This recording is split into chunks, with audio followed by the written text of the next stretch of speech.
호라는 수천 개의 크리스탈이 쏟아내는 빛으로 가득했다. 천장부터 바닥까지 이어진 화려한 꽃장식은 마치 동화 속 왕궁을 옮겨놓은 듯 했고, 공기 중에는 값비싼 향수와 샴페인 향이 뒤섞여 부유했다. 대한민국 재계 서열 10위권에 드는 태화그룹과 한때는 유망했으나 지금은 위태로운 JK그룹의 결합을 축하하기 위해 모인 사람들의 얼굴에는 하나같이 선망과 질투가 어려 있었다. 그들의 시선은 단 한 곳 순백의 웨딩드레스를 입고 단상 아래 서 있는 이서연에게로 향했다. 서연은 숨을 쉬는 법을 잊어버린 사람처럼 멍하니 서 있었다. 수억 원을 호가하는 이탈리아 디자이너의 웨딩드레스는 그녀의 몸을 아름답게 감쌌지만 그 무게는 청은망은의 족쇄처럼 느껴졌다. 눈부신 다이아몬드 티아라 아래 그녀의 얼굴은 창백하게 굳어 있었다. 정교한 화장으로도 감출 수 없는 깊은 절망이 그녀의 검은 눈동자 속에서 소용돌이쳤다. 아름답군 서연씨, 오늘을 위해 태어난 사람 같아. 귓가에 들려오는 나직한 목소리에 서연은 소름이 돋는 것을 느꼈다.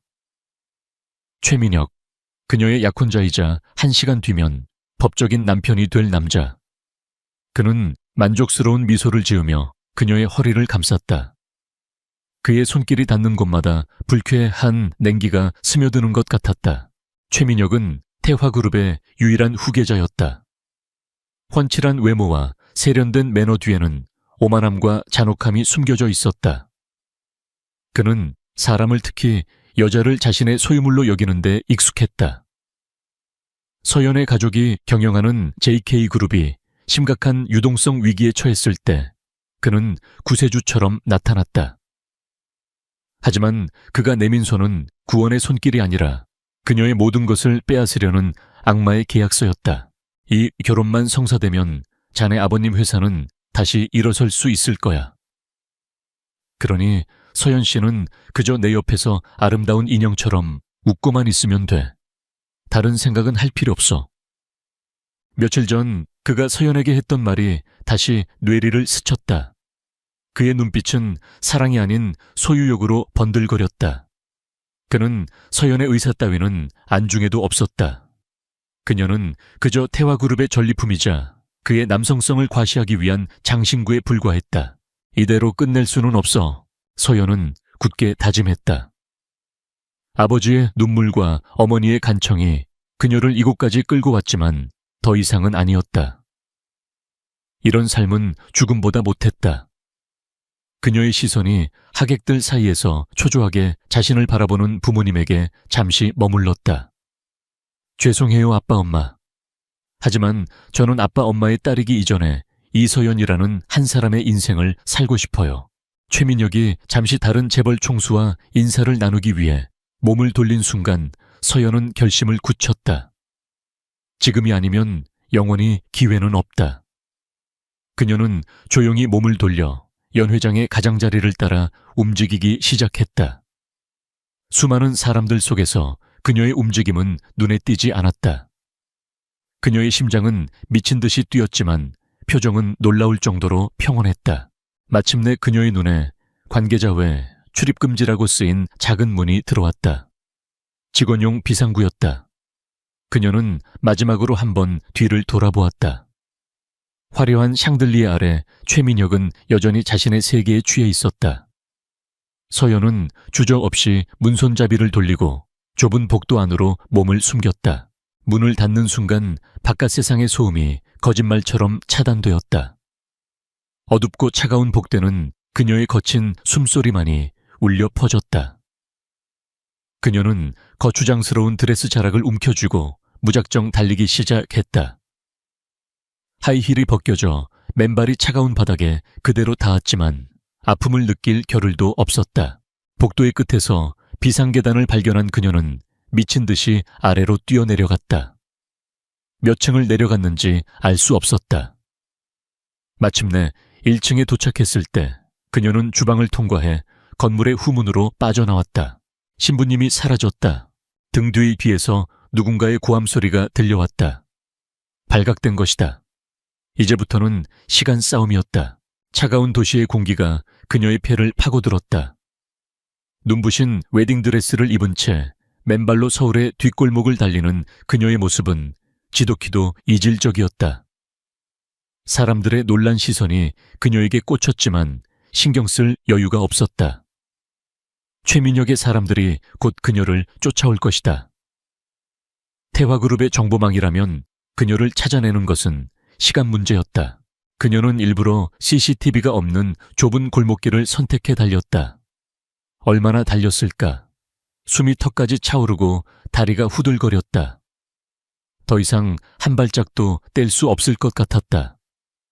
막다른 골목에 다다른 그녀는 거친 숨을 몰아쉬며 벽에 기댔다. 멀리서 검은 양복을 입은 남자들의 목소리가 들려왔다. 이쪽으로 간 것 같은데 샅샅이 뒤져 심장이 철렁 내려앉았다. 이제 정말 끝인가? 절망감이 해일처럼 그녀를 덮쳤다. 눈물이 뺨을 타고 흘러내렸다. 그때였다. 골목의 어두운 구석 그녀의 시선 끝에 한 남자의 실루엣이 들어왔다. 남자는 낡은 수동 휠체어에 앉아 있었다.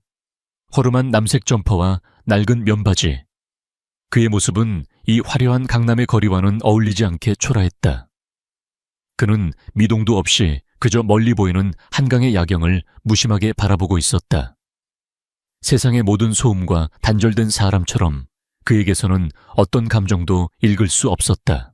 그 순간 서연의 머릿속에 번개처럼 하나의 생각이 스쳐 지나갔다. 말도 안 되는 생각, 미친 짓이었다. 하지만 지금 그녀에게는 선택의 여지가 없었다. 이것이 그녀가 최민혁의 소나기에서 벗어날 수 있는 유일한 방법일지도 모른다. 서연은 떨리는 다리를 이끌고 남자에게 다가갔다. 그녀의 그림자가 들이우자 남자가 천천히 고개를 돌렸다. 어둠 속에서도 그의 눈빛은 놀라울 정도로 깊고 차분했다. 그 눈은 그의 남루한 행색과는 전혀 어울리지 않았다. 마치 모든 것을 꿰뚫어 보는 듯한 날카로움이 있었다. 서연은 마른 침을 삼켰다. 쫓아오는 남자들의 목소리가 점점 가까워지고 있었다. 저기, 그녀의 목소리는 갈라져 나왔다. 죄송하지만 제 부탁 하나만 들어주실 수 있나요? 남자는 대답 없이 그녀를 바라보기만 했다. 그의 침묵은 긍정도 부정도 아니었지만 이상하게도 서연에게는 거절하지 않을 것이라는 확신을 주었다. 결혼해주세요. 서연은 눈을 질끈 감으며 말했다. 스스로도 믿기지 않는 말을 내뱉었다. 물론 진짜 결혼은 아니에요. 계약이에요. 법적으로만 부부가 되어주시면 돼요. 당신을 최민혁이라는 사람에게서 저를 지켜줄 방패로 삼고 싶어요. 그렇게만 해주신다면 제가 가진 모든 걸 드릴게요. 돈이 필요하시면 얼마든지 드릴 수 있어요. 그녀는 다급하게 말을 쏟아냈다. 남자의 표정에는 여전히 변화가 없었다. 그는 웨딩드레스를 입은 채 절박하게 매달리는 여자를 마치 흥미로운 연극을 보는 관객처럼 관찰하고 있었다. 그의 시선은 그녀의 값비싼 드레스와 다이아몬드 티아라, 그리고 그녀의 눈 속에 담긴 깊은 절망을 차례로 훑었다. 강지욱, 그의 진짜 이름이었다. 대한민국 최고의 기업 중 하나인 JK그룹의 숨겨진 회장. 반년 전 그는 자신을 노린 의문의 교통사고로 모든 것을 잃을 뻔했다. 가까스로 목숨은 건졌지만 배후를 밝혀내고 적들을 방심시키기 위해 그는 자신의 죽음을 위장하고 다리를 쓰지 못하는 장애인 행세를 하며 숨어 지내고 있었다. 그런 그의 앞에 운명처럼 한 여자가 나타났다. JK그룹의 딸, 그의 오랜 경쟁자이자 이번 사고의 유력한 배우로 의심되는 태화그룹의 며느리가 될 뻔한 여자. 이것은 우연일까 아니면 기회일까? 그녀의 제안은 터무니없었지만 그의 현재 상황에 더할 나위 없이 완벽한 위장막을 제공해 줄 수 있었다. 가장 안전한 은신처는 적의 눈 바로 아래에 있는 법이다. 왜 하필 나지? 지욱이 처음으로 입을 열었다. 그의 목소리는 낮고 안정적이었다. 당신은 저와 아무 관련도 없는 사람이니까요. 제 세상과 가장 멀리 있는 사람처럼 보여서요. 그래서 안전할 거라고 생각했어요. 서연의 대답에 지욱의 입가에 희미한 미소가 스쳐 지나갔다. 자신과 가장 멀리 있는 사람이라. 그녀는 눈앞의 남자가 바로 그녀의 아버지가 경영하는 JK그룹의 실제 주인이라는 사실을 꿈에도 모르고 있었다. 요하, 짧은 대답이었다. 서연은 자신의 귀를 의심했다. 네, 결혼하지. 대신 조건이 있다.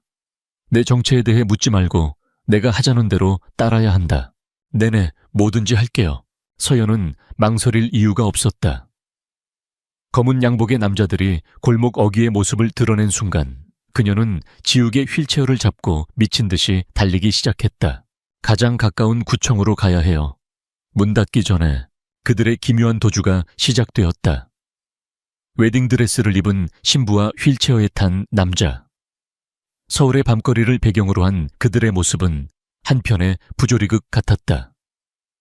구청 마감 시간이 거의 다 되어서야 그들은 겨우 도착할 수 있었다. 땀과 눈물로 얼룩진 서연의 얼굴과 모든 것을 체념한 듯 무표정한 지욱의 모습에 당직 공무원은 어리둥절한 표정을 지었다. 두 분 정말 혼인신고하시는 거 맞습니까? 네, 맞아요. 서연은 단호하게 대답했다. 그녀는 서류에 자신의 이름을 망설임 없이 적어 내려갔다. 강지욱. 그녀는 남편이 될 사람의 이름을 그때 처음 알았다. 지욱 역시 묵묵히 서류에 서명했다. 그의 필체는 그의 차분한 눈빛처럼 강단 있고 흔들림이 없었다. 혼인신고서에 도장이 찍히는 순간 서연은 온몸의 힘이 빠져나가는 것을 느꼈다. 끝났다.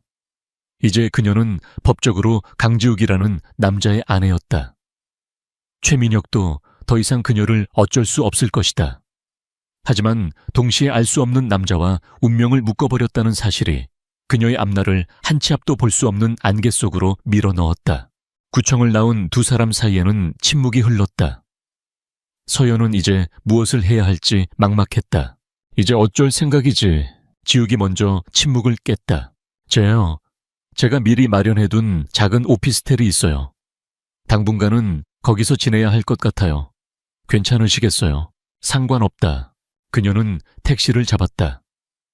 운전기사는 웨딩드레스를 입은 그녀와 휠체어에 탄 지욱을 이상한 눈으로 쳐다봤지만 아무것도 묻지 않았다. 택시가 서울의 야경 속으로 미끄러져 들어가는 동안 서연은 창밖을 보며 생각에 잠겼다. 그녀는 과연 올바른 선택을 한 것일까? 옆자리에 앉은 남자 강지욱. 그는 대체 어떤 사람일까? 그녀는 거대한 폭풍우를 피하려다 더 깊고 어두운 심연 속으로 스스로 걸어 들어온 것인지도 몰랐다. 택시는 서울의 오래된 주택가가 밀집한 화려함과는 거리가 먼 동네의 낡은 오피스텔 건물 앞에 멈춰 섰다. 서연은 이곳을 예비 은신처로 마련해 두었다. 만약의 사태를 대비해 가족조차 모르게 몇 달 전부터 준비해둔 공간이었다. 최민혁과의 약혼이 진행될수록 그녀는 언젠가 도망쳐야 할 날이 올지도 모른다는 예감에 사로잡혔기 때문이다. 여기에요. 서연은 지욱의 휠체어를 조심스럽게 내리고 건물 안으로 그를 이끌었다. 엘리베이터가 없는 낡은 건물이었다. 그녀는 2층에 있는 자신의 오피스텔까지 그를 어떻게 데리고 올라가야 할지 막막했다. 그녀가 난감한 표정으로 계단을 바라보고 있을 때 지욱이 입을 열었다. 부축만 해주면 나 혼자 올라갈 수 있다. 그의 목소리에는 힘이 실려 있었다. 서연은 놀란 눈으로 그를 바라봤다. 그는 두 팔로 난간을 잡고 놀라운 상체 힘만으로 자신의 몸을 일으켜 한 칸 한 칸 계단을 오르기 시작했다. 휠체어에 앉아 있을 때와는 전혀 다른 강인한 모습이었다. 서연은 잠시 넋을 잃고 그를 바라보다가 정신을 차리고 휠체어를 접어들고 그의 뒤를 따랐다. 오피스텔은 작고 아담했다. 최고급 호텔 스위트룸과 명품 가구에 둘러싸여 살던 그녀에게는 모든 것이 낯설었다. 하지만 공간은 서연의 성격처럼 깔끔하게 정돈되어 있었다. 작은 침대 하나와 책상 그리고 조리시설이 전부였지만 두 사람이 잠시 폭풍을 피하기에는 충분해 보였다. 제가 이런 곳으로 모시게 될 줄은 몰랐어요. 불편하시겠지만 당분간만 참아주세요. 서연은 미안한 목소리로 말했다. 그녀는 여전히 이 남자를 자신이 멋대로 끌어들인 불행한 피해자라고 생각하고 있었다. 괜찮다. 지욱은 짧게 대답하며 방안을 둘러보았다. 그의 눈은 단순한 호기심이 아닌 분석가의 날카로움으로 공간의 구조와 비상 탈출 경로를 파악하고 있었다. 어색한 침묵이 흘렀다. 서연은 무엇부터 해야 할지 몰랐다. 일단 그녀는 젖은 웨딩드레스를 벗고 미리 준비해둔 평범한 티셔츠와 청바지로 갈아입었다. 한결 몸이 가벼워졌지만 마음은 여전히 무거웠다. 그녀는 지욱을 쳐다보았다. 그는 낡은 옷을 그대로 입고 있었다. 옷을 사와야겠네요. 그리고 식사도 하셔야 할 텐데 혹시 못 드시는 음식이라도 있나요? 아무거나. 그의 대답은 언제나처럼 간결했다. 서연은 지갑을 들고 밖으로 나섰다. 그녀가 나간 뒤 혼자 남은 지욱의 얼굴에서 무심한 표정이 사라졌다. 그는 주머니에서 최신형 소형 스마트폰을 꺼냈다. 일반적인 통신망이 아닌 특수 암호화된 채널을 사용하는 기기였다. 화면에는 단 한 명의 연락처만 저장되어 있었다. 김비서, 나다, 무사하다. 그가 메시지를 보내자 거의 즉시 답장이 왔다. 회장님 무사하셔서 다행입니다. 어디에 계십니까? 바로 모시러 가겠습니다. 김비서의 메시지에는 안도와 다급함이 묻어 있었다. 지욱의 입가에 쓴웃음이 번졌다. 아니 아직 움직일 때가 아니다. 지금부터 내 말 잘 들어.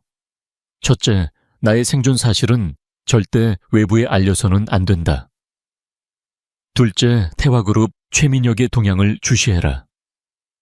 특히 오늘 결혼식장에서 사라진 이서연이라는 여자를 찾고 있을 거다. 그들의 움직임을 실시간으로 보고하도록. 셋째, 이서연의 주변을 은밀히 경호해라. 단 절대 모습을 드러내서는 안 된다. 그녀는 나의 위장막이다. 절대 다쳐서는 안 돼. 알겠습니다, 회장님. 그런데 이서연 씨는 JK그룹 따님이지 않습니까? 어떻게 함께 계시게 된 겁니까? 긴 이야기는 나중에 한다. 일단 시키는 대로 해. 그리고 내 사고의 배후 계속 조사해. 태화그룹과의 연결고리를 반드시 찾아내. 명심하겠습니다. 지욱은 메시지를 삭제하고 핸드폰을 다시 주머니 깊숙이 넣었다. 창밖으로 어둠이 내리고 있었다. 이서연, 운명의 장난처럼 그의 복수 계획에 뛰어든 여자. 그녀를 지키는 것은 이제 자신의 계획을 성공시키기 위한 필수 조건이 되었다. 얼마 후 서연이 돌아왔다. 그녀의 손에는 남성용 옷가지가 담긴 쇼핑백과 김이 모락모락 나는 음식들이 들려 있었다. 시장에서 급하게 사왔어요. 일단 이걸로 식사하세요. 그녀는 작은 상 위에 떡볶이와 순대튀김을 펼쳐놓았다. 대한민국 상류층 1%의 삶을 살던 그녀가 사온 음식으로는 어울리지 않는 소박한 메뉴였다. 지욱은 말없이 떡볶이 하나를 집어 입으로 가져갔다. 서연은 그가 먹는 모습을 조마조마하게 지켜봤다. 입에 맞으세요. 나쁘지 않군. 그의 대답에 서연은 저도 모르게 안도의 한숨을 내쉬었다. 그녀 역시 하루 종일 아무것도 먹지 못했다는 사실을 깨닫고 음식을 먹기 시작했다. 하지만 음식이 무슨 맛인지 전혀 느껴지지 않았다. 머릿속은 온통 가족 걱정과 앞으로 닥쳐올 일들에 대한 불안으로 가득했다. 오피스텔에 있는 작은 TV에서는 속보가 흘러나오고 있었다. 재계의 이목이 집중되었던 태화그룹과 JK그룹의 세기의 결혼식이 신부의 갑작스러운 실종으로 인해 파행을 맞았습니다. 신부 이서연 씨는 예식이 시작되기 직전 행방불명되어 현재까지 연락이 두절된 상태입니다. 경찰과 양가 가족들은 서연은 황급히 TV를 껐다. 화면 속에서 망연자실한 표정으로 기자들에게 둘러싸인 아버지의 모습이 그녀의 심장을 찔렀다. 주가는 폭락할 것이고 투자자들은 등을 돌릴 것이다. 자신의 선택이 가족을 더 큰 위험으로 몰아넣은 것은 아닐까. 그녀의 손이 가늘게 떨렸다. 그 순간을 지욱은 놓치지 않았다. 그녀가 강한 척하고 있지만 속은 완전히 무너져 내리고 있었다. 한편 태화그룹 본사 회장실에서는 모든 것이 부서지고 있었다. 찾아내 당장 그 계집애를 찾아내 대한민국 땅을 전부 뒤져서라도 내 눈앞에 끌고 와. 최민혁은 분노로 이성을 잃고 고함을 질렀다. 값비싼 양주병과 크리스탈 잔이 바닥에 나뒹굴었다. 그의 인생에서 이런 굴욕은 처음이었다. 모든 언론과 재계 인사들 앞에서 그는 버림받은 신랑이 되었다. 그의 자존심은 산산조각 났다. 회장님, 진정하십시오. 지금 저희 인력을 총동원해서 찾고 있습니다. 진정. 내가 지금 진정하게 생겼어. 감히 내 뒤통수를 쳐 그깟 JK그룹 딸년이, 그리고 같이 사라졌다는 그 거지 새끼는 또 뭐야, 휠체어를 탄 놈이라며 둘 다 찾아서 내 앞에 무릎 꿇려 갈기갈기 찢어 죽여 버릴 테다. 그의 광기 어린 외침이 회장실을 가득 메웠다. 그의 분노는 단순히 파혼에 대한 것이 아니었다. 자신의 소유물이 감히 자신을 거역했다는 사실에 대한 참을 수 없는 모욕감이었다. 그날 밤 서연은 잠을 이룰 수 없었다. 그녀는 작은 소파에 웅크려 누웠고 침대는 지욱에게 양보했다. 어둠 속에서 들려오는 지욱의 고른 숨소리를 들으며 그녀는 생각에 잠겼다. 강지욱, 그는 대체 어떤 사람일까? 왜 자신의 터무니없는 제안을 받아들였을까? 그녀는 그에 대해 아는 것이 아무것도 없었다. 새벽녘 결국 그녀는 악몽에 시달렸다. 꿈속에서 최민혁이 악마 같은 얼굴로 그녀의 목을 조르고 있었다. 도망칠 수 있을 것 같아. 넌 평생 내 거야. 안 돼. 서연은 비명을 지르며 잠에서 깨어났다. 온몸은 식은땀으로 젖어 있었고 심장은 격렬하게 뛰었다. 그녀는 가쁜 숨을 몰아쉬며 주위를 둘러보았다. 낯선 오피스텔의 풍경이 현실임을 일깨워 주었다. 그때 휠체어가 굴러오는 소리가 들렸다. 지욱이 침대에서 일어나 그녀에게 다가오고 있었다. 그는 말없이 부엌으로 가 물 한 잔을 따라 그녀에게 건넸다. 마시오. 그의 낮은 목소리가 어둠 속에서 울렸다. 서연은 떨리는 손으로 물잔을 받아들었다. 차가운 물이 목을 타고 넘어가는 순간 뜨거운 눈물이 그녀의 뺨을 타고 흘러내렸다. 그동안 억눌러왔던 모든 두려움과 슬픔이 한꺼번에 터져나왔다. 그녀는 어린아이처럼 소리내어 울기 시작했다. 지욱은 아무 말도 하지 않았다. 그는 그저 묵묵히 그녀의 곁을 지켰다. 그의 침묵은 어떤 위로의 말보다 더 큰 힘을 가지고 있었다. 그가 뿜어내는 고요하고 강인한 기운이 마치 폭풍우 속의 등대처럼 그녀의 불안한 마음을 조금씩 진정시켜 주었다. 한참을 울고 난 서연은 붉어진 눈으로 그를 올려다보았다. 고마워요. 그리고 미안해요.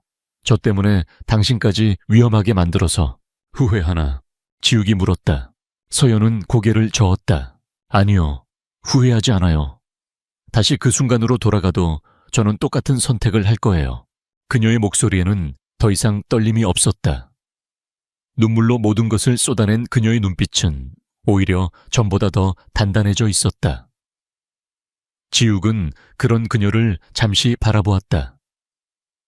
그의 눈 깊은 곳에서 그 자신도 인식하지 못하는 사이 흥미라는 감정이 싹트고 있었다. 이 여자는 그가 생각했던 것보다 훨씬 더 강한 사람이었다. 어쩌면 그의 외로운 복수극에 유일한 동반자가 될 수 있을지도 모른다는 생각이 아주 잠시 그의 뇌리를 스쳐 지나갔다. 며칠의 시간이 흘렀다. 서연과 지욱의 기묘한 동거는 조용한 긴장감 속에서 이어졌다. 그들의 하루는 정해진 규칙처럼 반복되었다.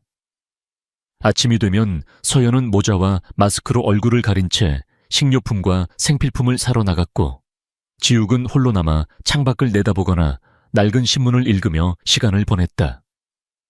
두 사람 사이에는 많은 대화가 오가지 않았지만 침묵은 더 이상 어색하지 않았다. 그것은 서로의 영역을 존중하는 암묵적인 약속이자 폭풍 전의 고요함과도 같았다. 서연은 지욱을 관찰하기 시작했다.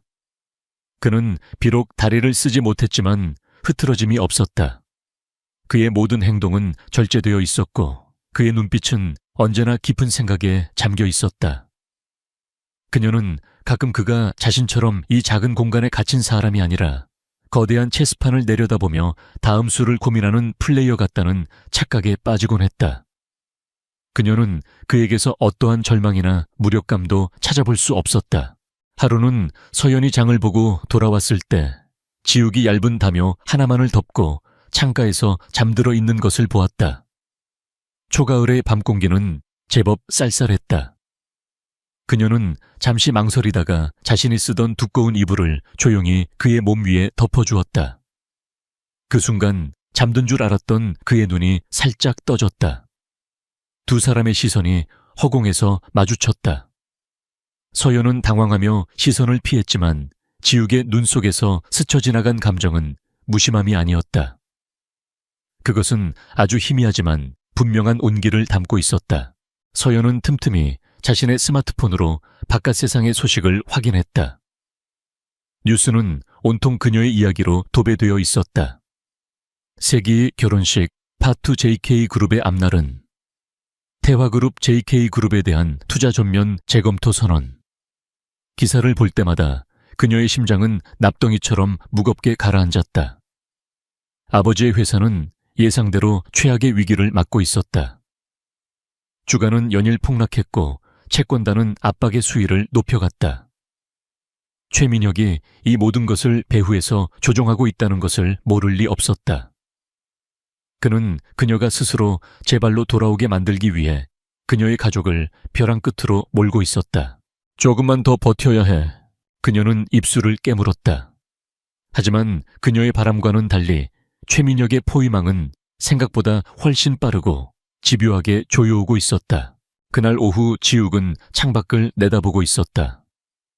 그의 시선은 오피스텔 주변을 어슬렁거리는 낯선 검은색 세단 몇 대에 고정되어 있었다. 그 순간 그의 주머니 속 암호화된 핸드폰이 짧게 진동했다. 김 비서로부터 온 메시지였다. 적색 경보, 위치 노출, 5분 내 진입 예상. 지시를 기다리겠습니다. 지욱의 눈빛이 순간적으로 변했다. 이전까지의 평온함은 온데간데 없이 사라지고 얼음장처럼 차갑고 날카로운 기운이 그의 전신을 감쌌다. 그는 거실에서 초조하게 손톱을 물어뜯고 있는 서연을 향해 고개를 돌렸다. 이서연 씨, 그의 부름에 서연이 놀라 돌아보았다. 지금부터 내 말 잘 들어. 질문할 시간 없어. 그의 목소리는 낮았지만 거역할 수 없는 힘이 실려 있었다. 서연은 저도 모르게 고개를 끄덕였다. 곧 손님들이 들이닥칠 거야. 최민혁이 보낸 사람들이다. 네, 어떻게... 서연의 얼굴이 새하얗게 질렸다. 따라해. 지금 당장 부엌으로 가서 가스레인지 밸브를 열어. 불은 붙이지 마. 가스가 새어 나오게만 하는 거야. 이해할 수 없는 명령이었지만 그녀는 그의 눈빛에서 장난기가 아닌 절대적인 확신을 읽었다. 그녀는 떨리는 손으로 가스 밸브를 열었다. 희미한 가스 냄새가 퍼지기 시작했다. 그 순간 현관문에서 쿵추하는 육중한 소리가 울려 퍼졌다. 이서연 씨, 안에 있는 거 다 압니다. 최민혁 회장님께서 모시러 오셨습니다. 문 밖에서 거친 남자들의 목소리가 들려왔다. 곧이어 문을 부수려는 듯 여러 차례 발길질이 이어졌다. 서연은 비명을 지르려는 것을 간신히 참았다. 온몸이 사시나무처럼 떨렸다. 그녀는 지욱을 바라보았다. 그는 이런 위급한 상황 속에서도 믿을 수 없을 정도로 침착했다. 그는 다른 손에 든 두 번째 핸드폰, 일반 대포폰이었다으로 어딘가에 전화를 걸고 있었다. 여보세요, L119죠. 가스 누출 신고 좀 하려고요. 네, 여기 5호동 XX 오피스텔인데요. 건물 전체에 가스 냄새가 진동을 합니다. 누가 가스 밸브를 열어놓은 것 같아요. 빨리 와주세요. 폭발할 것 같습니다. 그는 태연하게 비명을 지르며 연기했다. 전화를 끊자마자 그는 주머니에서 작은 리모컨을 꺼내 버튼을 눌렀다. 삐. 건물 전체에 화재 경보기가 미친 듯이 울리기 시작했다. 문을 부수려던 남자들이 순간 멈칫했다. 복도에서는 다른 입주민들이 놀라 뛰쳐나오는 소리와 비명소리가 뒤섞여 아수라장이 되었다. 젠장, 이게 무슨 소리야? 가스 냄새가 나는데. 야, 일단 물러서. 문 밖의 남자들이 당황하는 사이 지욱은 서연에게 손짓했다. 지금이야. 날 부축해. 비상계단으로 간다. 서연은 정신을 차리고 그의 팔을 잡았다. 지욱은 한쪽 다리에는 전혀 힘을 주지 못하는 사람처럼 거의 그녀에게 매달리다시피 하며 움직였다. 하지만 그의 다른 쪽 팔과 상체는 그녀를 지탱하고도 남을 만큼 단단했다. 두 사람이 현관문을 열고 나서는 순간 복도는 연기와 경보음, 그리고 대피하는 사람들로 가득했다. 최민혁의 부하들은 예상치 못한 혼란에 우왕좌왕하고 있었다. 그들은 설마 목표물인 서연이 장애인과 함께 이 아수라장 속으로 스스로 걸어 나올 것이라고는 상상도 하지 못했다. 사람들 사이에 섞여 비상계단으로 향하는 동안 서연은 몇 명의 평범해 보이는 남자들이 보이지 않는 벽처럼 자신들 주변을 감싸며 다른 사람들의 접근을 막고 길을 터주고 있다는 것을 어렴풋이 느꼈다. 그들은 마치 유령처럼 움직였다. 건물 밖으로 빠져나오자 소방차와 경찰차가 요란한 사이렌을 울리며 달려오고 있었다. 모든 것이 지욱이 계획한 그대로였다. 김 비서가 미리 대기시켜둔 평범해 보이는 국산 세단 한 대가 그들 앞에 미끄러지듯 멈춰 섰다. 운전석의 남자는 말없이 뒷문을 열었다. 채 올라타 문이 닫히고 차가 부드럽게 출발하고 나서야 서연은 긴장이 풀리며 온몸의 힘이 빠져나갔다. 그녀는 거친 숨을 몰아쉬며 옆자리에 앉은 지욱을 바라보았다. 그는 언제 소란을 피웠냐는 듯 다시 평소의 무표정한 얼굴로 돌아와 있었다. 당신, 서연의 목소리가 떨려 나왔다. 대체 누구예요? 그녀가 참아왔던 질문이 터져 나왔다. 평범한 길거리의 장애인이 아니다. 그의 침착함, 모든 상황을 예측하고 지휘하는 능력, 그리고 방금 전에 완벽한 탈출 과정. 이것은 일반인이 할 수 있는 일이 아니었다. 지욱은 창밖을 바라보며 대답했다. 그의 얼굴은 어둠의 반쯤 가려져 있었다. 지금의 나를 만든 건 당신의 약혼자였던 최민혁과 같은 부류의 인간들이다. 그의 목소리에는 차가운 분노가 서려 있었다. 그냥 공영에 처한 사람을 돕는 걸 좋아하는 사람이라고 해두지. 그리고 한 가지는 확실해. 최민혁은 당신이 생각하는 것보다 훨씬 더 위험한 놈이야. 그리고 그의 적은 나 하나만이 아니지. 그의 말은 수수께끼 같았지만 서연에게는 그 의미가 선명하게 전달되었다. 그와 그녀는 같은 적을 가지고 있다. 그들의 만남은 우연이 아니었을지도 모른다. 차가 멈춘 곳은 한강이 내려다 보이는 고급 빌라의 지하 주차장이었다. 이전의 오피스텔과는 비교도 할 수 없는 철저한 보안을 자랑하는 곳이었다. 김 비서가 준비한 새로운 안전가옥이었다. 차에서 내리며 서연은 지욱을 다시 보았다. 더 이상 그에게서 동정심이나 연민은 느껴지지 않았다. 대신 그 자리에는 알 수 없는 경외감과 함께 위험한 상황 속에서 피어나는 기묘한 신뢰감이 자리 잡고 있었다. 그녀는 자신의 목숨을 그리고 어쩌면 미래까지도 이 미스터리한 남자에게 걸었다는 사실을 깨달았다. 그리고 이상하게도 후회되지 않았다. 오히려 처음으로 누군가와 함께 싸우고 있다는 생각에 작은 안도감마저 들었다. 그들의 계약 결혼은 이제 생존을 위한 동맹으로 변해가고 있었다. 그들이 도착한 새로운 안전가옥은 이전의 낡은 오피스텔과는 차원이 다른 곳이었다. 한강이 한눈에 내려다 보이는 최고급 주상복합 아파트의 펜트하우스. 외부인의 접근은 철저히 통제되었고 최첨단 보안 시스템이 24시간 작동하고 있었다. 서연은 입을 다물지 못했다. 길 위에서 만난 초라한 장애인이 마련할 수 있는 공간이 아니었다. 여기는 당분간 우리가 지낼 곳이다. 여기서는 누구도 우리를 찾지 못할 거야. 지욱은 태연하게 말하며 휠체어를 움직여 거실 중앙으로 향했다. 통유리창 너머로 서울의 야경이 보석처럼 펼쳐져 있었다. 그 풍경을 내려다보는 그의 옆모습에서 서연은 더 이상 연민의 대상이 아닌 어떤 거대한 존재감을 느꼈다. 그들 사이의 역학관계는 미묘하게 변해 있었다. 서연은 더 이상 그를 보호받아야 할 약자로 대하지 않았다. 대신 그녀의 마음속에는 풀리지 않는 의문과 알 수 없는 경계심 그리고 희미한 기대감이 뒤섞여 있었다. 다음 날 아침 지욱은 그녀에게 보안 처리된 최신형 노트북 한 대를 건넸다. 이걸로 바깥 소식을 확인해. 일반 통신망으로는 절대 접속하지 말고. 서연은 말없이 노트북을 받아들었다. 그녀는 가장 먼저 JK그룹의 주식 현황과 관련 뉴스를 검색했다. 화면에 떠오르는 기사들은 그녀의 심장을 얼어붙게 만들었다. 대화그룹 JK그룹에 대한 적대적 M&A 전격 선언. JK그룹 주가 연일 최저치 경신, 경영권 방어 빨간불. 이충권 회장, 서연의 아버지, 과로와 스트레스로 쓰러져 병원 입원. 아버지가 쓰러지셨다는 기사를 보는 순간 서연의 눈앞이 캄캄해졌다. 모든 것이 그녀 때문이었다. 그녀의 도주가 최민혁에게 완벽한 명분을 주었고 그는 기다렸다는 듯이 JK그룹을 집어삼키려 하고 있었다. 그는 그녀의 가족을 인질로 삼아 그녀를 압박하고 있었다. 숨어있는 것은 더 이상 의미가 없었다. 그녀는 자리에서 벌떡 일어났다. 그녀의 눈에는 결연한 의지가 서려 있었다. 안 되겠어요. 더는 이렇게 숨어있을 수만은 없어요. 지욱이 조용히 그녀를 돌아보았다. 무서운 생각이지.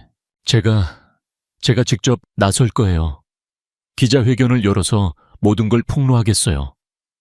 최민혁의 실체, 이번 결혼이 강압에 의한 정략 결혼이었다는 사실까지 전부 다요. 여론이 움직이면 태화그룹도 함부로 JK그룹을 공격하지는 못할 거예요. 그것은 자폭과도 같은 계획이었다. 그녀 자신은 대한민국 전체의 스캔들 주인공이 되어 온갖 비난과 손가락질을 받게 될 것이다.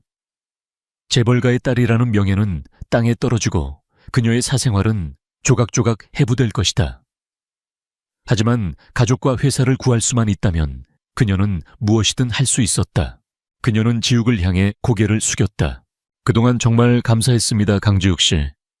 당신을 제 문제에 끌어들여서 정말 죄송해요. 이건 제 싸움이니 당신은 이제 안전한 곳으로 떠나세요. 우리의 계약은 이걸로 끝이에요. 그녀는 이것이 그를 위한 최선의 배려라고 생각했다. 하지만 지욱의 반응은 예상 밖이었다. 그는 그녀의 말을 묵묵히 듣고 있더니 이윽고 나직이 입을 열었다. 그럴 필요 없어. 네, JK그룹은 망하지 않아. 그의 목소리에는 흔들림 없는 확신이 담겨 있었다. 서연이 의아한 표정으로 그를 바라보는 순간 그는 다시 한번 그녀의 세상을 뒤흔드는 말을 내뱉었다. 당신 아버님이 지금 필사적으로 지키려는 그 회사의 진짜 주인은 바로 나니까. 말을 마친 지욱은 천천히 휠체어에서 일어섰다. 서연은 자신의 눈을 의심했다. 두 다리로 땅을 딛고 우뚝 서 있는 남자. 그는 장애인이 아니었다. 지난 며칠간 그녀가 보살폈던 무력한 모습은 온데간데 없었다.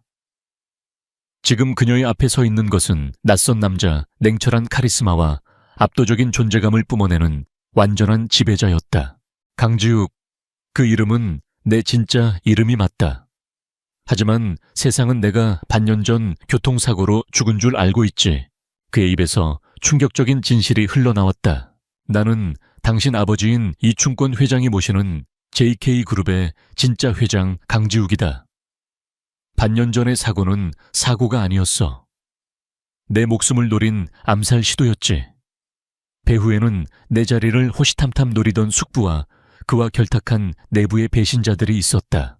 서연은 숨을 쉬는 것조차 잊었다. JK그룹의 진짜 주인이자 전설적인 젊은 총수로 알려졌던 강지욱 회장. 그가 죽었다는 소식은 재계 전체에 큰 충격을 주었었다. 그런데 그가 지금 자신의 눈앞에 서 있었다. 나는 내 죽음을 위장하고 다리를 못 쓰는 장애인 행세를 하며 배후를 조사하고 있었다. 최민혁이 JK그룹을 노리고 있다는 건 알고 있었지만 내 숙부와 손을 잡았을 줄은 몰랐군. 아마 내 숙부는 내부에서 회사를 흔들고 최민혁은 외부에서 공격해 JK그룹을 완전히 무너뜨린 뒤 나눠 가질 생각이었겠지. 이제야 모든 퍼즐 조각이 맞춰졌다. 그의 비범한 침착성, 완벽했던 탈출 계획, 그리고 이 안전가호까지. 당신이 내 앞에 나타났을 때 나는 직감했다. 이것이 기회라는 것을. 내 원수의 적이자 내 회사의 딸. 당신만큼 완벽한 위장막은 없었으니까. 그래서 당신의 말도 안 되는 제안을 받아들인 거다. 서연은 엄청난 정보의 홍수 속에서 정신을 차릴 수가 없었다. 충격, 혼란, 그리고 아주 약간의 배신감. 하지만 그 모든 감정 위로 거대한 그림의 실체가 드러나면서 모든 것이 명확해졌다. 그녀의 개인적인 복수와 그의 거대한 전쟁은 결국 하나의 목표를 향하고 있었다. 지욱은 성큼성큼 그녀에게로 다가왔다. 그의 눈빛은 더 이상 수수께끼 같지 않았다. 그곳에는 한치의 거짓도 없는 진실과 함께 싸우자는 강력한 제안이 담겨 있었다. 이서연 씨, 우리의 계약 결혼은 끝났다. 그가 그녀의 눈을 똑바로 바라보며 말했다. 이제 나와 함께 싸우는 동맹이 되어주지 않겠나. 그는 그녀가 필요했다. 그녀는 이충권 회장의 딸로서 누구보다 JK그룹 내부 사정을 잘 알고 있었고 최민혁의 성격을 파악하고 있었다. 무엇보다 그녀는 그의 법적 아내였다. 이 사실은 앞으로의 싸움에서 아주 강력한 무기가 될 수 있었다. 서연은 자신 앞에 서 있는 남자를 올려다보았다. 길 위에서 만났던 무력한 남자와 지금의 압도적인 총수의 모습이 겹쳐졌다. 그녀의 선택지는 처음부터 하나뿐이었을지도 모른다. 이것이 가족을 구하고 자신을 지옥으로 밀어넣으려 했던 자들에게 복수할 수 있는 유일한 길이었다. 그녀는 천천히 고개를 끄덕였다. 그녀의 눈빛은 더 이상 흔들리지 않았다. 좋아요. 당신과 함께 싸우겠어요. 그 순간 두 사람의 관계는 완전히 재정립되었다. 더 이상 계약으로 맺어진 위장 부부도 보호자와 피보호자도 아니었다. 그들은 거대한 적을 앞에 둔 운명 공동체이자 가장 강력한 동맹이 되었다. 이제 막 진짜 전쟁의 서막이 오르고 있었다. 초혜민혁과 태화그룹에 대해 아는 것을 전부 말해줘. 사소한 것이라도 상관없어. 펜트하우스의 거실은 이제 완벽한 전쟁 상황실로 변해 있었다. 거대한 스크린에는 JK그룹과 태화그룹의 지분 구조, 주가 변동 그래프, 그리고 관련 인물들의 관계도가 복잡하게 얽혀 있었다. 강지욱은 지휘관처럼 스크린 앞에 서서 막 동맹을 맺은 파트너에게 첫 번째 임무를 부여했다. 이것은 서연을 시험하는 무대이자 그녀가 자신의 가치를 증명할 기회였다. 그녀는 더 이상 보호받는 대상이 아니었다. 그녀는 숨을 한번 깊게 들이쉬고 자신이 지난 몇 달간 비밀스럽게 모아온 정보들을 풀어놓기 시작했다. 최민혁은 극도로 오만하고 충동적이에요. 자신의 능력을 과신하는 경향이 있죠. 그게 그의 가장 큰 약점이에요. 그녀는 지욱이 건네준 노트북을 받아 능숙하게 조작했다. 화면에 암호화된 파일 하나가 떠올랐다. 이건 제가 약혼 기간 동안 모아온 자료예요.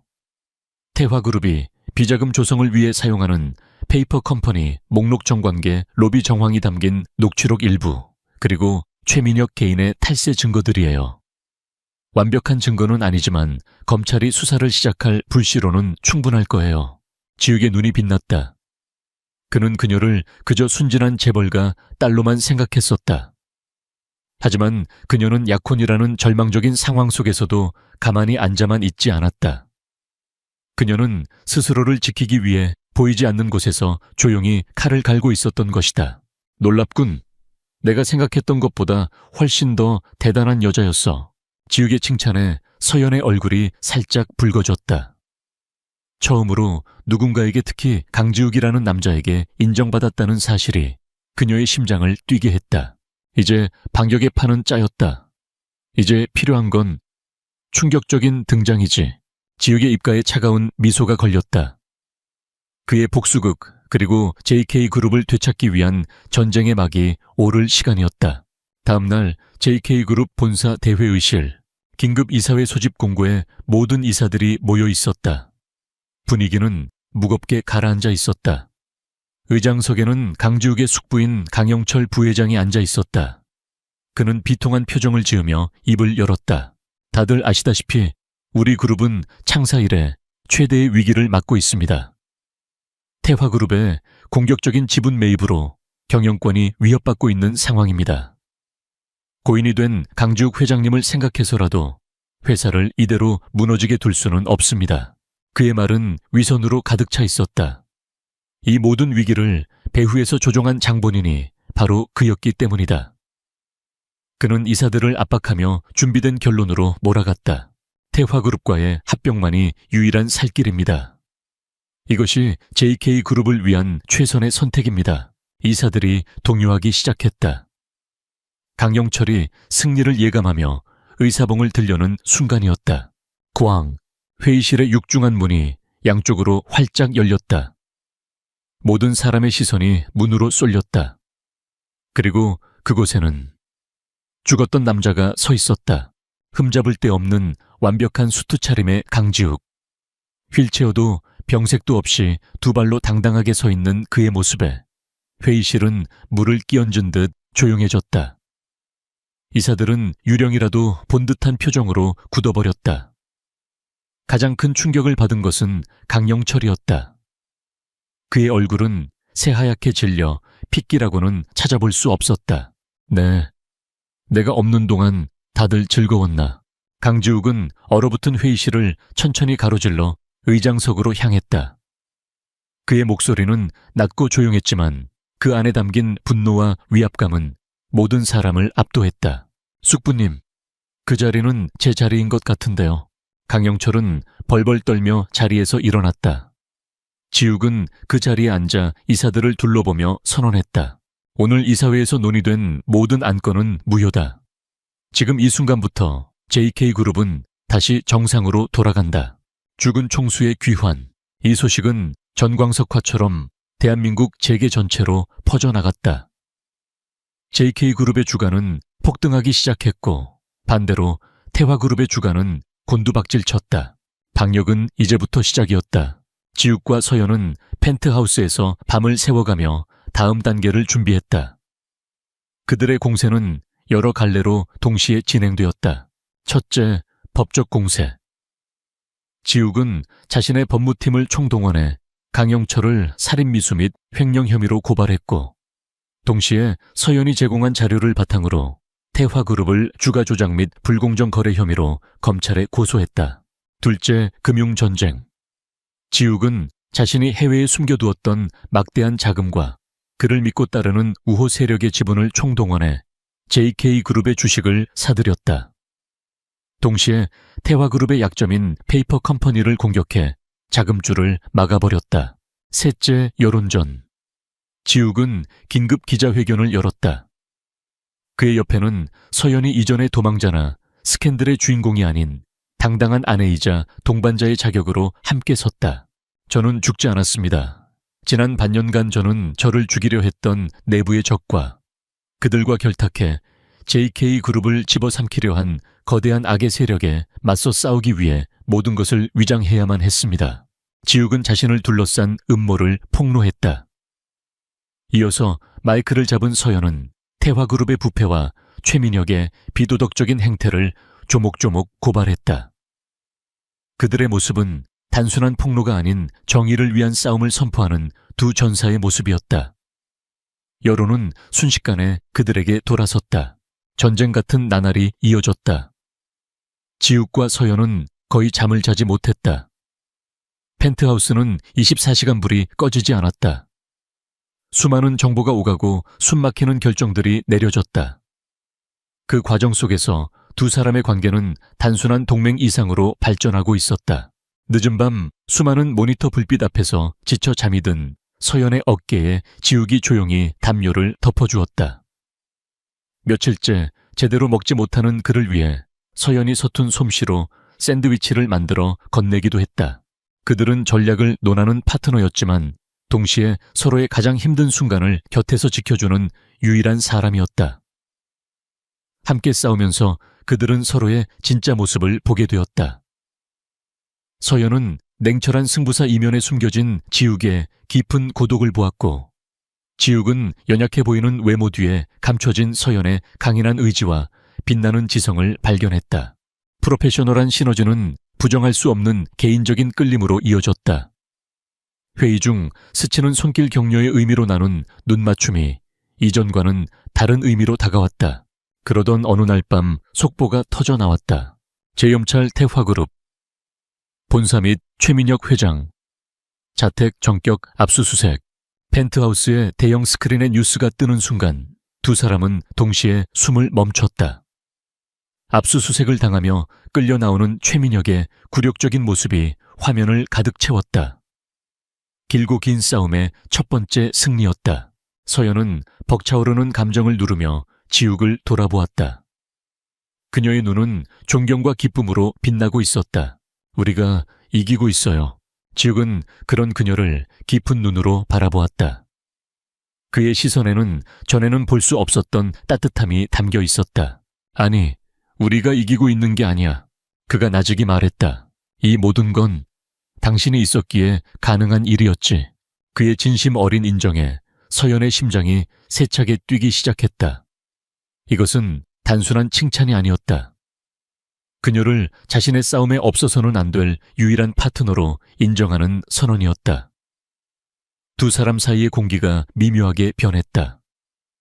이제 그들의 적은 코너에 몰렸고 그들의 관계는 새로운 국면을 향해 나아가고 있었다. 최민혁은 모든 것을 잃었다. 그가 평생 발딛고 서 있던 태화그룹이라는 제국은 검찰의 압수수색과 함께 모래성처럼 무너져 내리고 있었다. 그의 계좌는 동결되었고 그를 따르던 이들은 쥐새끼처럼 흩어졌다. 언론은 연일 그의 비리를 대서특필했고 세상은 그에게 희대의 악마라는 낙인을 찍었다. 며칠 전까지만 해도 세상을 다 가진 듯 굴었던 남자는 이제 출국금지 조치를 당한 채 사법 처리만 기다리는 초라한 범죄자로 전락했다. 그의 이성은 분노에 잠식당했다. 이 모든 실패의 원흉은 단 두 사람. 죽음에서 돌아온 유령 같은 남자 강지욱, 그리고 감히 자신의 소유물이 되기를 거부하고 그 유령의 손을 잡은 여자 이서연. 이서연, 감히 네가 날 배신해. 어그러진 그의 마음속에서 서연에 대한 집착은 광기로 변해 있었다. 그는 그녀를 파멸시켜야 했다. 자신이 가질 수 없다면 부서뜨려서라도 그의 마지막 자존심을 지켜야 했다. 그는 마지막 남은 충복 몇 명을 불러 모아 지독한 계획을 세웠다. 이서연을 납치해 강지욱을 지옥으로 끌고 들어갈 계획이었다. 그날 오후 펜트하우스에 다급한 전화 한 통이 걸려왔다. 병원에서 온 전화였다.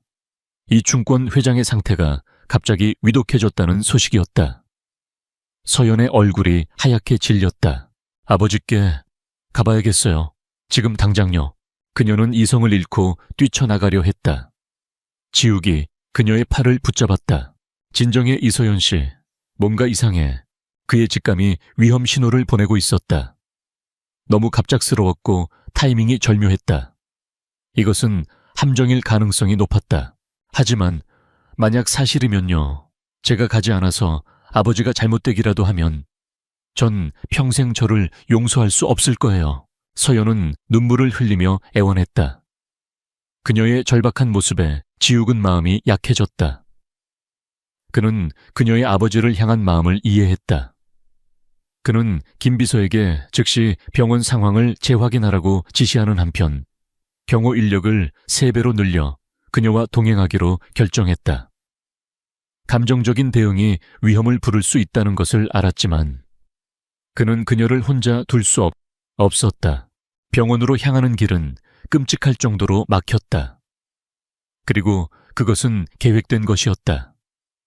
그들이 탄 차가 교차로 한복판에 갇힌 순간 대형 덤프트럭 한 대가 그들의 차 앞을 막아섰고 동시에 뒤에서는 다른 차들이 길을 막았다.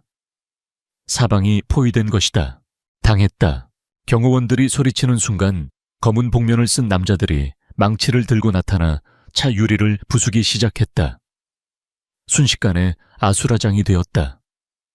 지욱은 서연을 자신의 몸으로 감쌌다. 서연 씨, 절대 내게서 떨어지면 안 돼. 하지만 적들의 목표는 오직 서연 하나였다. 한 남자가 깨진 창문으로 최루액을 뿌렸고 순간적으로 시야와 호흡을 빼앗긴 경호원들이 주춤하는 사이 다른 쪽 문이 강제로 열렸다. 거대한 손이 뻗어와 서연의 팔을 잡아챘다. 안 돼. 지욱이 그녀를 잡으려 손을 뻗었지만 그의 손끝에 닿은 것은 그녀의 옷자락뿐이었다. 서연은 비명을 지르며 검은색 밴 안으로 끌려 들어갔다. 차문이 닫히고 배는 유유히 포위망을 뚫고 사라졌다. 지욱의 눈에 차가운 분노가 이글거렸다. 지금까지의 전쟁이 냉철한 이성으로 치르는 비즈니스였다면 이제부터는 그의 모든 것을 건 개인적인 싸움이었다. 얼마 지나지 않아 그의 핸드폰이 울렸다. 발신자는 최민혁이었다. 내 신부 잘 있지 보고 싶으면 지금부터 내가 하는 말을 잘 들어. 최민혁의 목소리는 광기와 희열로 가득 차 있었다. 그는 자신의 요구 조건을 말했다. 모든 고소를 취하하고 해외로 도피할 비자금과 개인 전용기를 마련하라는 것. 그리고 이 모든 것을 가지고 강지욱 혼자 자신이 지정한 장소로 오라는 것이었다. 만약 경찰에 알리거나 딴 생각을 품으면 네 여자는 내 손에 죽는 줄 알아. 장소는 인천항에 버려진 제7 창고였다. 물론 지욱은 혼자 가지 않았다. 김 비서가 이끄는 그의 최정예 보안팀과 경찰 특공대가 창고 주변을 완벽하게 포위했다. 하지만 서연의 안전을 위해 그는 직접 최민혁과 대면하기로 했다. 창고 안은 축축하고 음산했다. 녹슨 철골 구조물 사이로 희미한 불빛만이 새어 들어왔다. 서연은 의자에 묶인 채 증오에 찬 눈으로 최민혁을 노려보고 있었다. 그녀는 두려웠지만 결코 굴복하지 않았다. 당신은 끝났어, 최민혁. 이런 짓을 벌여봤자 아무것도 달라지지 않아. 닥쳐. 이 모든 게 너 때문이야. 네가 감히 날 거역하지만 않았어도. 최민혁은 이성을 잃고 소리쳤다. 그때 창고의 거대한 철문이 열리며 지욱이 홀로 걸어 들어왔다. 이서연 씨는 놔줘. 네가 원하는 건 다 들어주겠다. 지욱의 목소리는 침착했지만 그의 눈은 오직 서연에게 고정되어 있었다. 그녀가 무사하다는 것을 확인하자 그는 차갑게 최민혁을 바라보았다. 최민혁은 미친 사람처럼 웃으며 서연의 머리에 권총을 겨눴다. 이제 와서 영웅 행세인가.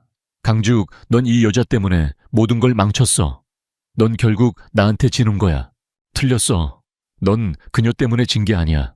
지욱이 천천히 그에게 다가가며 말했다. 네온 처음부터 졌어. 사람을 소유할 수 있는 물건으로 여기는 순간부터. 넌 그녀를 얕봤고 그 오만함이 너를 파멸시킨 거다. 그녀는 단 한순간도 내 것이었던 적이 없어. 지욱의 말은 최민혁의 가장 아픈 곳을 찔렀다. 그 순간 지욱이 손목시계의 버튼을 살짝 눌렀다. 신호였다. 꽉꽉꽝.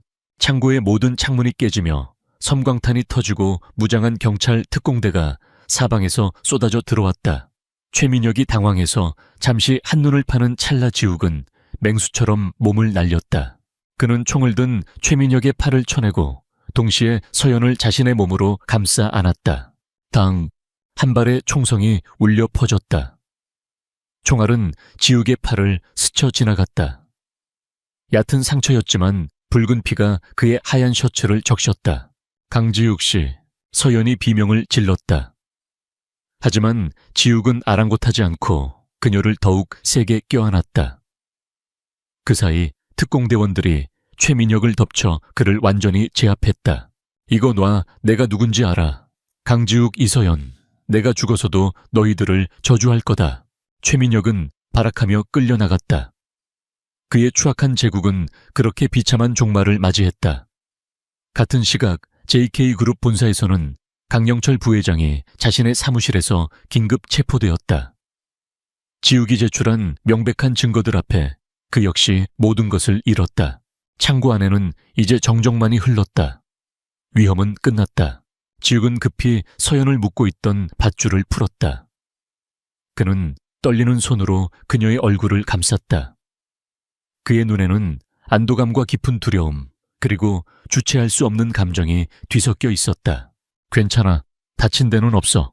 그의 목소리는 심하게 잠겨 있었다.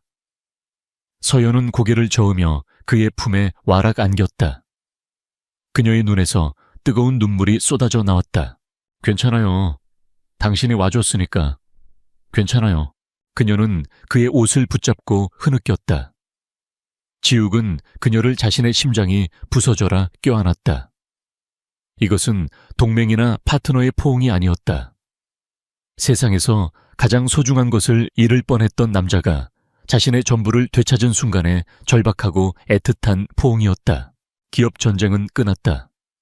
그리고 그 폐허 속에서 두 사람은 비로소 서로의 진심을 확인했다. 모든 폭풍이 지나간 자리에 사랑이라는 이름의 새로운 시작이 기다리고 있었다. 사건이 있고 몇 주가 흘렀다. 대한민국을 떠들썩하게 했던 희대의 스캔들은 범인들이 모두 법의 심판을 받으면서 서서히 막을 내리고 있었다. 최민혁과 강영철은 자신들의 죄에 합당한 수십 년의 중형을 선고받고 교도소에 수감되었다. 태화그룹은 공중분해되었고 JK그룹은 강지욱이라는 강력한 리더의 지휘 아래 빠르게 안정을 되찾았다. 배신자들은 숙청되었고 충성스러운 인재들이 다시 제자리를 찾았다. 서연의 아버지 이충권 회장은 건강을 회복했다.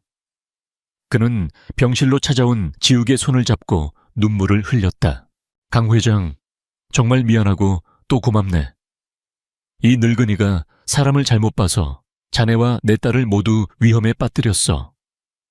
이제 JK는 자네 것이니 나는 이만 물러나겠네. 그는 모든 것을 내려놓았다. 지욱은 그에게 명예로운 은퇴를 보장해 주었고 JK그룹의 경영은 완벽하게 정상 궤도에 올랐다. 폭풍은 이제 완전히 지나갔다. 지욱과 서연은 여전히 한강이 내려다 보이는 펜트하우스에서 함께 지냈다. 하지만 이제 그곳은 더 이상 전쟁 상황실이나 안전가옥이 아니었다. 긴장감과 불안함이 사라진 자리에는 따뜻하고 부드러운 일상의 공기가 채워졌다. 그들은 함께 아침 식사를 하고 저녁에는 나란히 소파에 앉아 영화를 보기도 했다. 말하지 않아도 서로의 마음을 알고 있었지만 두 사람 사이에는 아직 해결해야 할 마지막 문제가 남아 있었다. 바로 그들의 결혼 계약이었다. 어느 날 저녁 지욱은 서연을 자신의 서재로 불렀다. 그녀가 안으로 들어서자 그는 테이블 위에 놓인 서류 한 장을 가리켰다. 그것은 혼인 무효화기인 신청서였다. 이게 서연의 심장이 덜컥 내려앉았다. 지욱은 씁쓸하게 미소 지으며 말했다. 우리가 처음 만났을 때 당신은 자유를 위해 이 계약이 필요했지. 온갖 위험을 거쳐 이제 당신은 완벽하게 자유로워졌어. 그러니 이제 이 가짜 계약을 끝내야지. 그의 말은 그녀를 위한 배려였다. 그는 그녀를 멋대로 자신의 곁에 묶어둘 생각이 없었다. 그녀에게 완전한 자유와 선택권을 돌려주는 것, 그것이 그녀를 향한 자신의 진심이라고 생각했다. 그는 그녀를 최민혁과 같은 소유욕으로 구속하고 싶지 않았다. 서연은 잠시 그의 의도를 오해하고 가슴이 철렁했지만 이내 그의 깊은 배려를 깨닫고 눈시울이 뜨거워졌다.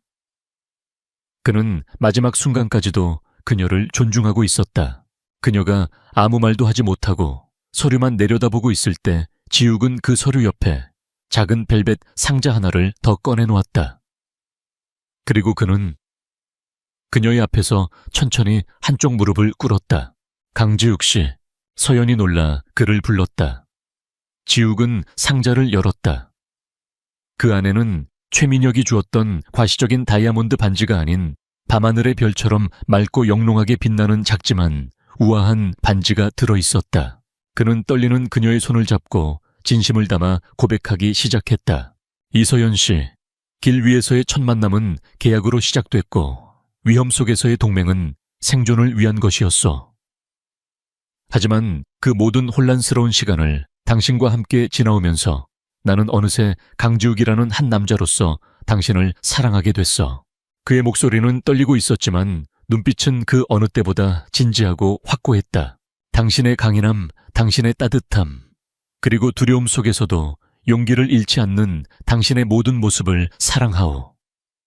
이제 계약이나 필요가 아닌 내 온전한 진심으로 당신에게 묻고 싶소.